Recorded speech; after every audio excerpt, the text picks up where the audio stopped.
Hello friends, मैं doctor Sandeep Mishra, general surgeon. आज आपके बीच फिर एक नई जानकारी लेके अक्सर आपने सुना होगा कि दूरबीन विधि से ऑपरेशन करना है, तो पेशेंट कहते हैं हमारे पास आते हैं, कहते हैं पित्त की थैली की पथरी का ऑपरेशन कराना है, सर दूरबीन विधि से कराना है। तो आज हम लोग देखते हैं कि दूरबीन विधि से जो ऑपरेशन होता है, उसमें दूरबीन कैसी दिखती है। तो चाहे दूरबीन विधि से पित्त की थैली का ऑपरेशन हो, चाहे दूरबीन विधि से अपेंडिक्स का ऑपरेशन हो या दूरबीन विधि से हर्निया के ऑपरेशन की बात करें या और भी कोई पेट का ऑपरेशन है, तो जो हम लोग जनरल सर्जन दूरबीन विधि से ऑपरेशन करते हैं, उसमें इस्तेमाल होने वाली दूरबीन से आपका परिचय कराते हैं। ये वो दूरबीन होती है जिसको हम लोग यूज़ करते हैं। तो इसको लैप्रोस्कोप लैप्रोस्कोपी के लिए यूज़ होने वाला टेलीस्कोप हम लोग अपनी मेडिकल लैंग्वेज में बोलते हैं टेलीस्कोप। जिससे दूर की चीज़ें पास दिखती हैं। तो पेट के अंदर की कोई भी चीज़ हो तो उसको देखने के लिए हम लोग इसका इस्तेमाल करते हैं। और दोस्तों आपको बता दें कि जनरली लैप्रोस्कोपिक सर्जरी में जो टेलीस्कोप यूज़ होता है उसकी मोटाई 10 मिलीमीटर होती है। दैट मीन्स अराउंड 1 सेंटीमीटर, बहुत ही छोटा चीरा लगा के हम लोग इसको अंदर प्लेस करते हैं।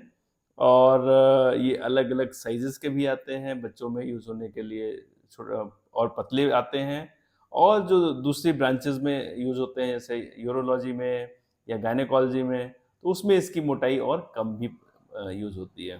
जनरली लैप्रोस्कोपिक सर्जरी में हम लोग 10 मिलीमीटर या 1 सेंटीमीटर का लैप्रोस्कोप यूज़ करते हैं।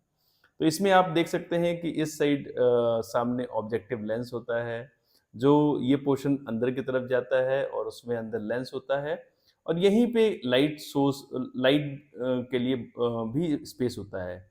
तो इसी से हम अंदर देख भी पाते हैं और इसी से अंदर लाइट भी जाती है।